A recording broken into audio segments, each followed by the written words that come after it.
बवंडर की कहानी एक पुराने समय की कहानी है जिसमें एक गांव में एक बुद्धिमान आदमी रहता था जिसका नाम छलिया था। छलिया की पहचान उसके चालाकी और दिमाग की तेजी के लिए की जाती थी। एक बार गांव में एक भयानक बवंडर आया जिसने हर तरफ तबाही मचा दी। गांव के लोग घबरा गए और सोचने लगे कि कैसे इस बवंडर से बचा जा सकता है।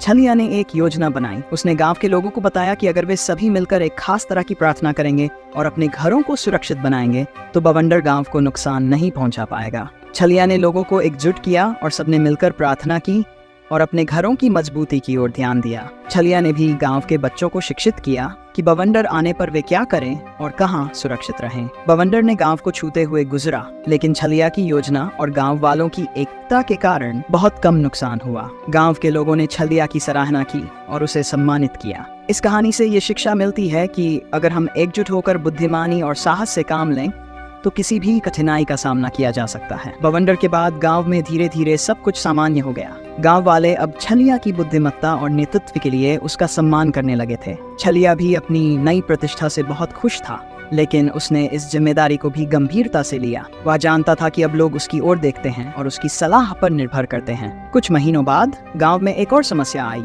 इस बार गांव के पास वाली नदी में बाढ़ आ गई थी। बाढ़ का पानी गांव की ओर बढ़ रहा था और अगर इसे रोका नहीं गया तो पूरा गांव डूब सकता था।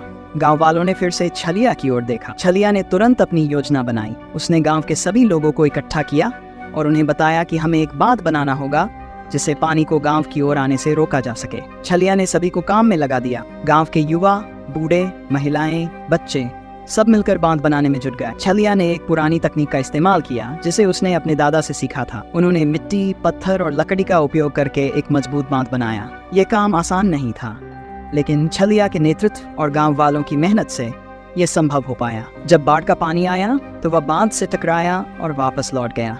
गांव सुरक्षित बच गया। गांव वालों ने छलिया को फिर से धन्यवाद दिया और उसकी बुद्धिमत्ता और साहस की सराहना की। इस अनुभव के बाद छलिया ने गांव में एक छोटी सी पाठशाला भी शुरू की, जहां वह बच्चों को पढ़ाई के साथ साथ जीवन में आने वाली कठिनाइयों का सामना करने के तरीके भी सिखाने लगा। गांव के लोग अब छलिया की सलाह को और भी महत्वपूर्ण मानने लगे थे और उसके निर्देशों का पालन करने लगे। कहानी हमें ये सिखाती है कि अगर हम बुद्धिमानी से काम लें और एकजुट होकर किसी भी मुश्किल का सामना करें तो कोई भी विपत्ति हमें हरा नहीं सकती। छलिया की तरह हमें भी अपने समाज और समुदाय की भलाई के लिए हमेशा तत्पर रहना चाहिए। कई वर्षों तक छलिया ने अपने गांव की सेवा की और अपने ज्ञान और अनुभव से गांव वालों को कठिनाइयों से बाहर निकाला। उसकी कहानियां और शिक्षाएं पीढ़ी दर पीढ़ी आगे बढ़ती रहीं। छलिया का नाम गांव में हमेशा सम्मान के साथ लिया जाता था और उसकी कहानी हर किसी के लिए प्रेरणा बनी रही।